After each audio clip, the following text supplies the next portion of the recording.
Eu gosto de pensar nas Escrituras como um velho rio sagrado. Um rio que corre entre dois mundos, o mundo divino e o mundo humano. As suas águas refletem o céu, mas também carregam a poeira da terra. Assim são os capítulos 5 e 6 de Gênesis. Não são meros relatos de um tempo remoto. São espelhos que em cada geração revelam o rosto da humanidade.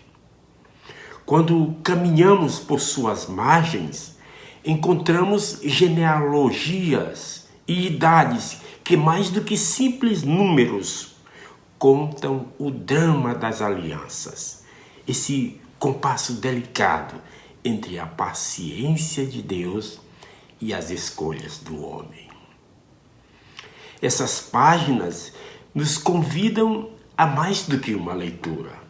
Elas nos convidam a um caminhar pela linguagem hebraica, pelas doutrinas reveladas em nossos dias, até que o texto, antes antigo, se torne voz viva, nos chamando à fidelidade dos convênios.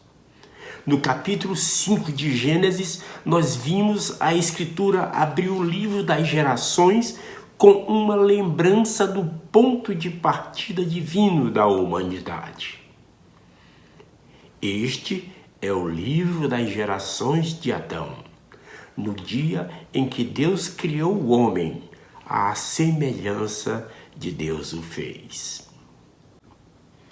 E é nessa simples linha que repousa uma verdade eterna. Fomos criados à imagem e semelhança de Deus. Não apenas em forma, mas em natureza, como seus filhos espirituais.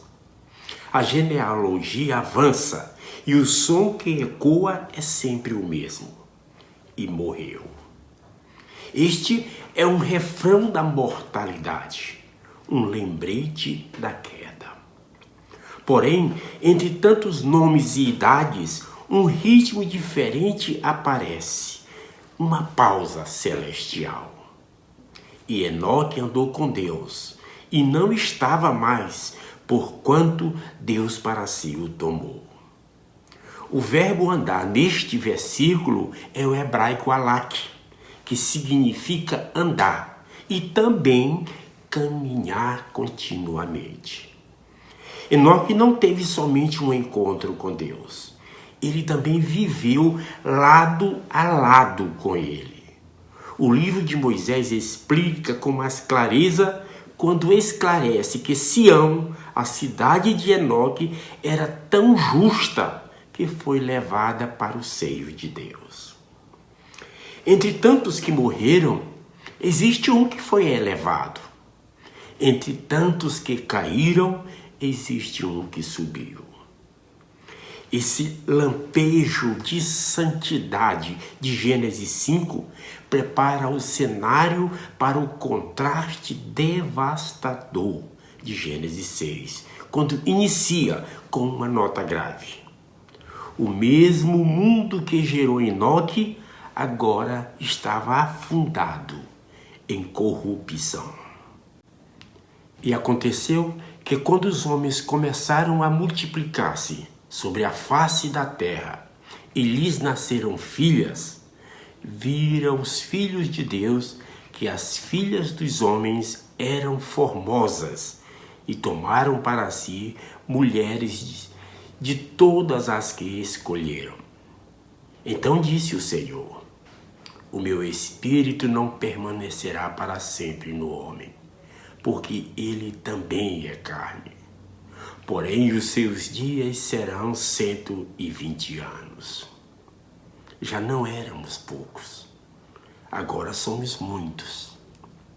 Essa multiplicação, ela trouxe não apenas vida, trouxe também o predomínio da carne, o afastamento do espírito. O texto das Escrituras menciona os filhos de Deus, ou em hebraico, o Benei Ha-Elohim, e as filhas dos homens, ou Benot Ha Adão. Aqui o contraste entre santidade e queda se encarna em linguagem. A doutrina restaurada nos ajuda a compreender o que de fato está acontecendo. Os filhos de Deus são os descendentes fiéis de Sete. São os herdeiros espirituais da aliança que se misturaram às filhas dos homens, os representantes da humanidade afastada de Deus. A união entre a luz e as trevas sempre termina com a luz obscurecida. Então o Senhor pronuncia uma sentença que soa como um trovão. O meu espírito não permanecerá para sempre no homem, porque ele também é carne. Porém, os seus dias serão 120 anos. Este é o ponto de virada, o limite da paciência divina. O instante em que o céu, cansado de pleitear com a terra, decide silenciar a contenda. O verbo hebraico din, que nós traduzimos como permanecerá, tem um sentido jurídico. Em sua forma negativa, lo e adon, Deus está dizendo: o meu espírito não permanecerá para sempre no homem. É como se o juiz se retirasse da sala, deixando o réu entregue à própria escolha. E assim, o versículo 3 de Gênesis 6 conclui dizendo: porém, os seus dias serão 120 anos. O tempo da misericórdia é contado, mas ainda é tempo de arrependimento. A justiça de Deus nunca é apressada. Ela espera até o último momento. Eis então o grande contraste. Enoque, o construtor de Sião, foi levado em glória. Em poucas sucessões humanas, a descendência afundou na lama da corrupção espiritual. Observe que o capítulo 5 sussurra: e morreu. É claro que estamos falando da morte física. Agora o capítulo 6 diz: o espírito se retirou. E agora estamos falando da morte espiritual. O livro de Moisés descreve o céu chorando pelos filhos da terra. E este é o drama eterno. Deus envia profetas, concede tempo, oferece graça, mas o homem, por suas próprias escolhas, endurece o coração. E dessa narrativa, onde o pranto do céu ecoa sobre a surdez dos homens, emergem verdades doutrinárias que ressoam até hoje. A primeira dessas verdades é a divina filiação que diz: cada homem e mulher é filho de um Deus com potencial divino. Esquecer essa origem é o primeiro passo para perder o destino. A segunda verdade é a apostasia pessoal. A queda espiritual, meu irmão, raramente é súbita. Normalmente é um desvio lento. Deixamos de andar com Deus pouco a pouco, até que o coração se distancia. A terceira verdade, ela diz que o espírito se afasta.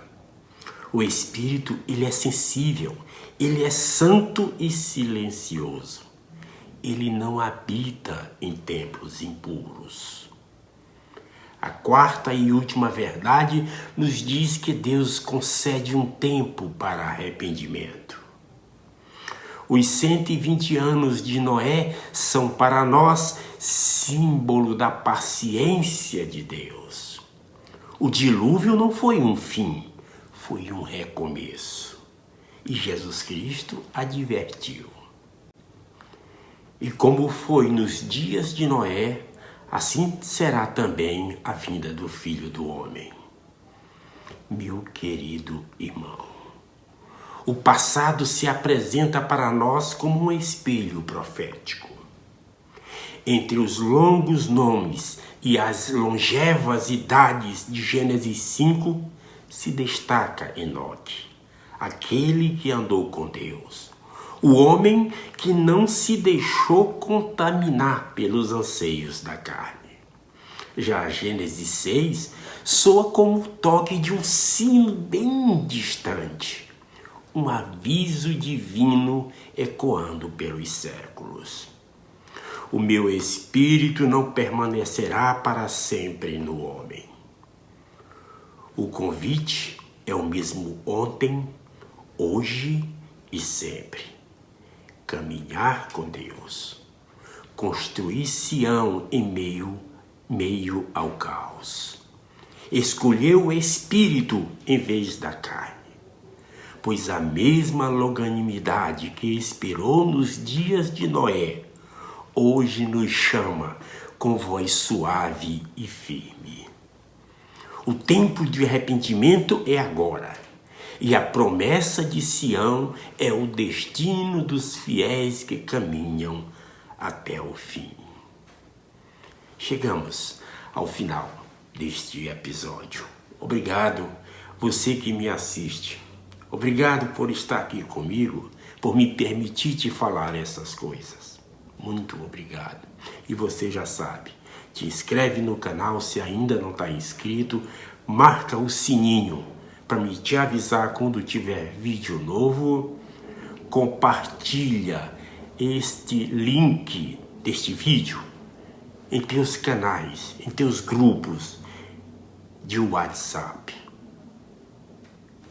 Tu tá no grupo da ala, grupo da tua estaca, grupo de amigos, grupo de trabalho, compartilha. Tu já compartilha tanta coisa, o que será? Qual a diferença vai fazer compartilhar mais esse link? Me ajuda a fazer com que o Evangelho de Jesus Cristo que eu compartilho contigo chegue mais e mais longe. Tá bom? Um forte abraço. Em nome de Jesus Cristo. Amém. Fica com Deus, meu irmão.